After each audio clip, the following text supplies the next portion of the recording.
Hallo. Hoi, juf Ietje. Dit is Miral en ze is hier net komen wonen. Hey. Piep, piep. Ga jij morgen mee op kamp? Ja. Extra vest? Check. Extra sokken? Check. We hebben alles behalve een zaklamp. Aziz, zou jij een muizengif willen halen? Ja, of een muizenval? Piep, piep. Kom. Voel je je wel goed? Ja. Ik ga boven. Wat is dat? Oh, niks hoor. Zal die je leuk vinden, die muis? Piep, piep. Je moet hem echt even vrijlaten. Hij mag toch ook even van de natuur genieten? Ik wil niet dat hij hier verdwaalt.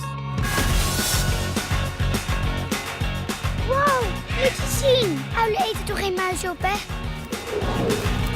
Piep, piep.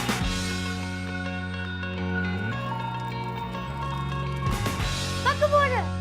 Mira is het bos in. Ik denk dat ze Piep gaat zoeken. We gaan ons expeditie met